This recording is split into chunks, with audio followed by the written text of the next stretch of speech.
Hola, ¿qué tal? Buenas noches. Yo soy Mariana Hernández Carrillo y te doy la bienvenida a Punto y Contrapunto.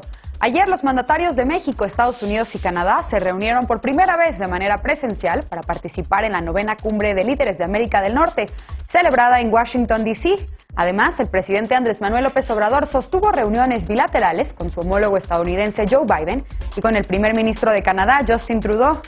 Y en la también llamada Cumbre de los Tres Amigos, los mandatarios acordaron un programa de inversión para abordar las causas de la migración, fortalecer la integración económica mediante un programa de sustitución de importaciones y donar vacunas contra la COVID-19 a países de América Latina y el Caribe.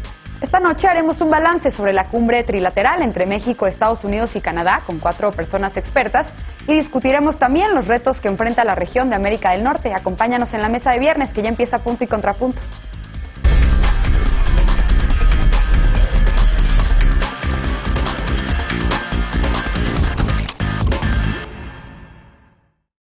El secretario de Relaciones Exteriores calificó la Cumbre de Líderes de América del Norte como exitosa y hasta extraordinaria. Esto luego de hacer un balance y explicar los acuerdos a los que llegaron los 3 mandatarios en una reunión que ha sido aplaudida incluso por quienes se oponen al gobierno del presidente López Obrador. Veamos en contexto.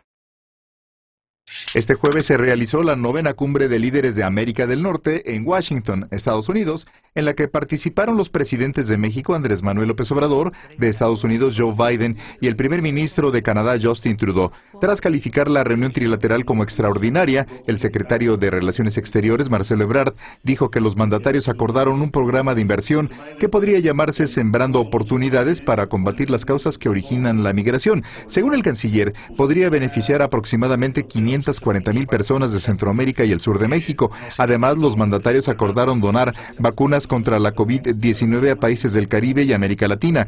También se suscribió un acuerdo enfocado a diseñar un programa que sustituya las importaciones de la región de América del Norte. Ebrard dijo que los 3 gobiernos tienen una identidad progresista y que tanto Biden como Trudeau reconocieron la lucha del presidente López Obrador contra la corrupción. Previo a la cumbre, Biden señaló que la visión de Norteamérica a futuro se basa en las fuerzas compartidas y que los 3 países comparten un gran potencial que puede demostrar que la democracia puede dar resultados. Trudeau dijo que la mayor prioridad es terminar con la COVID-19 y la recuperación económica. Por su parte, el presidente López Obrador aseguró que la integración económica con respeto a las soberanías es el mejor instrumento para hacer frente a la competencia derivada del crecimiento de otras regiones del mundo. También planteó analizar la demanda de mano de obra y abrir ordenadamente el flujo migratorio. Punto y contrapunto. Primer tema, y para debatir esta noche nos acompaña Aide Reyes. Ella es diputada local por Morena y miembro del Consejo Mexicano de Asuntos Internacionales, COMEXI. Muy buenas noches, Aide. Hola, muy buenas noches, Mariana. Gracias por la invitación. Bienvenida. También nos acompaña Fernanda Caso. Ella es abogada, analista y periodista de Gato Pardo. Muy buenas noches, Fernanda, amiga de este programa también. Muy buenas noches, encantada de estar por aquí con ustedes. Bienvenida. También nos acompaña hoy Saúl Vázquez, asociado del Consejo Mexicano de Asuntos Internacionales, COMEXI. Muy buenas noches, Saúl, bienvenido. Muy buenas noches, Mariana. Y también Cristina Planter, ella es directora de Asuntos Políticos de Canadá y Mecanismos Trilaterales en la Secretaría de Relaciones Exteriores. Muy buenas noches, gracias por acompañarnos, Cristina. Hola, Mariana, buenas noches, gracias por tenerme aquí. Bien, pues vamos a discutir durante toda la noche, vamos a desmenuzar esta cumbre trilateral entre México, Estados Unidos y Canadá, pero quizá valdría la pena comenzar con abordar cuáles fueron los objetivos. Cristina, comienzo contigo, los objetivos que convocaron y las razones que convocaron a los 3 mandatarios en Estados Unidos en esta cumbre que había sido suspendida por el expresidente Donald Trump y bueno, después de 5 años de no realizarse, ¿cuál es la relevancia de esta cumbre y cuál es el balance que tú haces? Claro. Bueno, pues primero creo que justamente tocaste el punto central. Esta cumbre no había tenido lugar desde hace 5 años. Entonces creo que uno de los objetivos centrales era reunir a los 3 mandatarios de manera presencial por primera vez para poder avanzar al más alto nivel en todos los temas centrales para la región de América del Norte. Y creo que justamente eso fue lo que se logró. Creo que otro de los objetivos era precisamente en esta etapa de la pandemia resolver cómo vamos a salir como región hacia adelante, avanzar en la recuperación económica y también cómo vamos a contribuir a que sigamos combatiendo la pandemia en el resto del mundo, sobre todo en la región de América Latina y el Caribe, en la cual todavía hace falta dar grandes avances para continuar con la vacunación. creo que será otro de los objetivos centrales que también se logró. Y finalmente, como bien lo comentó el presidente López Obrador durante su participación el día de ayer, era también retomar la integración económica de la región para poder seguir siendo una de las regiones más competitivas y dinámicas del mundo. Y en este sentido, Cristina, sobre los acuerdos a los que se llegaron sí, en esta cumbre, ¿qué balancearías? Pues creo que coincido completamente con lo que comentó el canciller Ebrard ayer. Creo que fue una cumbre extraordinaria. Creo que se alcanzaron los objetivos que se planteó el gobierno de México. Logramos avanzar hacia una mayor integración económica. Logramos poner sobre la mesa el tema de la migración y ordenar el flujo migratorio en la región y también vincularlo con una mayor productividad en el interior de la región para hacer frente a las nuevas potencias económicas en otras regiones del mundo que están surgiendo. Saúl, tú cómo viste esta cumbre. Cristina ya pone sobre la mesa pues la relevancia de que los líderes de los 3 países de América del Norte pues se reunieran por primera vez de manera presencial en un contexto también. Después, todavía seguimos atravesando la pandemia por la COVID-19 y todos los retos que ello supone. Se tocaron muchos temas de los cuales también Cristina ya mencionó algunos. ¿Por dónde comenzar a analizar esta cumbre? ¿Para ti fue un balance positivo? ¿Qué decir? En términos generales creo que sí. Como bien mencionas, el simple hecho de que haya un regreso al multilateralismo por parte de Estados Unidos va a ser muy positivo para la región. En términos generales creo que ese fue un excelente primer paso. Luego hay avances interesantes. Me llama mucho la atención en la declaración esta línea que dice que nuestra más alta prioridad es acabar con la pandemia y generar una recuperación económica verde, ¿no? Pareciera que el gobierno mexicano se compromete en varios temas que no necesariamente son los que está impulsando acá de manera local, ¿no? Y en ese sentido creo que tiene algunos pendientes de su agenda o de lo que al menos se planteó, y también fue una oportunidad perdida. Yo creo que se puede contrastar mucho justo con el papel que hizo Canadá en esta reunión bilateral, ¿no? En el primer día llegó Justin Trudeau a reunirse con congresistas, cosa que López Obrador no hizo, a pesar de que él mencionó durante su participación en la cumbre la necesidad de que los congresistas votaran a favor de esta reforma migratoria para darle el estatus legal a más de 11 millones de mexicanos. En sus 2 viajes a Estados Unidos no ha realizado ninguna reunión con autoridades legislativas o con la sociedad civil norteamericana, ¿no? También ya lo hablaremos más adelante, creo que en su diálogo con Trudeau tuvo muchas oportunidades perdidas, y en ese sentido, aunque el balance es positivo, creo que se pudo haber hecho muchísimo más por parte de la política exterior mexicana. Efectivamente, tenemos todavía un bloque exclusivamente para abordar estas reuniones bilaterales que desde luego son importantes para la agenda de México, exclusivamente con Estados Unidos y con Canadá. Entonces, Aida, a mí me gustaría saber si tú coincides con la lectura de Saúl en cuanto a que, pues sí, tiene muchos pendientes en la política nacional el presidente Andrés Manuel López Obrador, en contraste con lo que se comprometió en esta declaración conjunta con los países Estados Unidos y Canadá.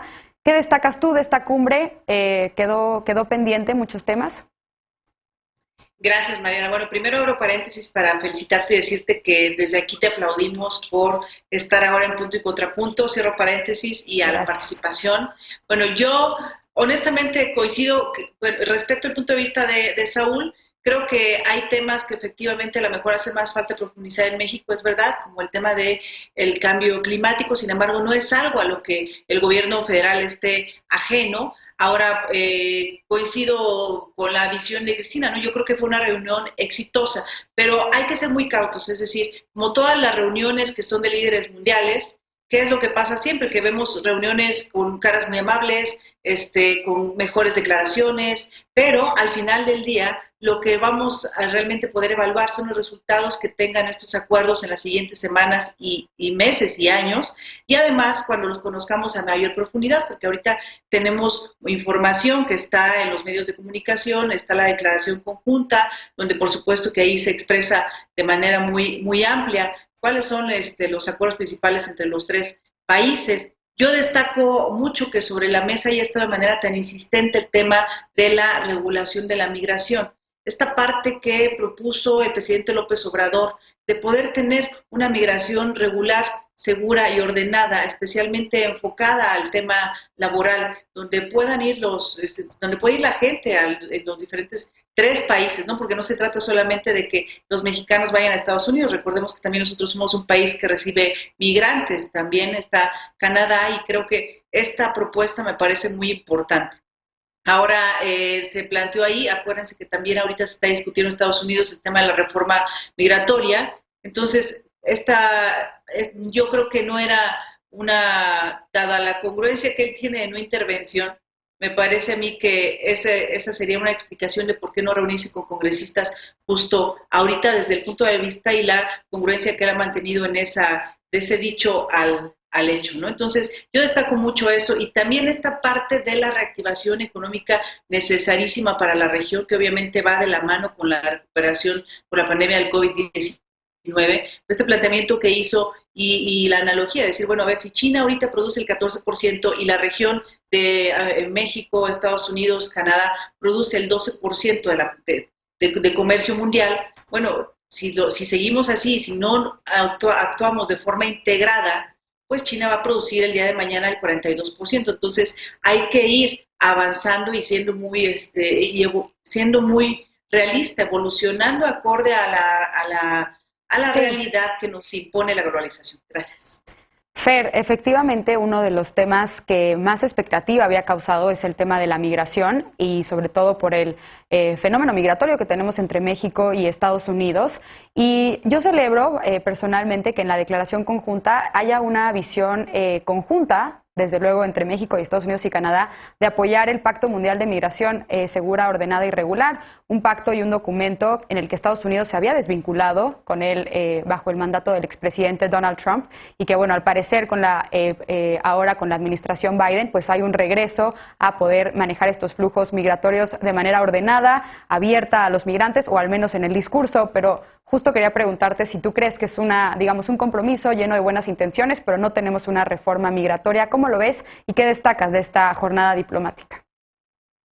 Bueno, primero creo que es muy difícil, ¿no?, centrarnos únicamente en lo que salen a decir los gobiernos, ¿no? Yo nunca he visto una cumbre multilateral en la que los presidentes salgan a decir esto fue un verdadero fracaso, no logramos nada, no logramos transitar en la agenda que traíamos, ¿no? Pero siempre salen a decir que fue un éxito, que celebran, que se logró avanzar en todos los temas que se propusieron, en salud, en seguridad, en migración, digamos, los temas que eran como evidentes. A mí me preocupa que no se vean resultados concretos, ¿no? Compromisos concretos, medibles, ¿no? Más allá de, bueno, hagamos una comisión para trabajar, por ejemplo, el tema de armas, o donemos vacunas a Centroamérica y América Latina, que digamos que son ambiciosos, pero que es difícil saber, bueno, cuánto le va a tocar a cada país, ¿no? En cuánto tiempo, cuál es el compromiso y cuándo esperaríamos poder ver resultados, por ejemplo, en la disminución del tráfico de armas. Entonces, creo que ahí queda un poco, pues, flojo, al menos en términos discursivos. No sabemos si sí hubo este nivel de compromisos ya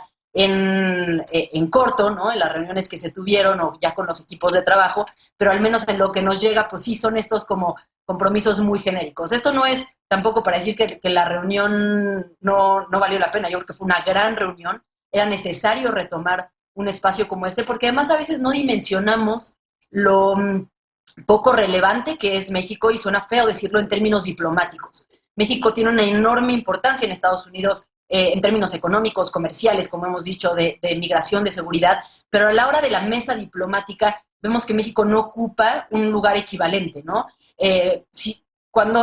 Y es muy natural, ¿no? O sea, si llega el presidente de China, si llega el presidente de Rusia, hay presidentes de Medio Oriente que si ponen un pie en Estados Unidos, los medios lo están cubriendo, todo el mundo habla sobre ello, y vemos que México no tiene ese mismo nivel de atracción entre los líderes de opinión y entre la población en general.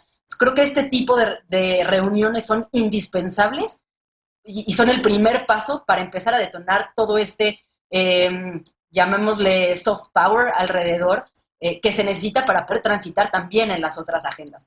En el tema migratorio, pues a mí sí me pesó mucho no ver algo más concreto, porque aunque Biden ha sido mucho más vocal que lo que fue Trump, o incluso lo contrario a lo que fue Trump en términos de apertura migratoria, pues la verdad es que en lo concreto no se ha visto una gran diferencia en su política y no solo le ha costado frente al socio, ¿no?, comercial que es México, sino con sus propios electores, ¿no? Y es uno de los motivos por los que más le reclaman los propios votantes demócratas, es porque no ha habido modificaciones reales, además de que a nivel judicial se le han detenido algunas de las medidas que él quería modificar, como este programa Remain in Mexico. Pero mientras mientras no haya una reforma migratoria, mientras no se modifiquen este tipo de programas y no se amplíen, digamos, o se mejoren los tipos de visas para la gente que quiere hacer estos tránsitos, pues será muy difícil hablar de que realmente haya avances. Y vamos a profundizar precisamente sobre los acuerdos en concreto en las diferentes áreas. Déjenme hacer una pausa porque se terminó el tiempo de este bloque, pero al regresar, porque los tres amigos se reunieron nuevamente luego de 5 años de no encontrarse.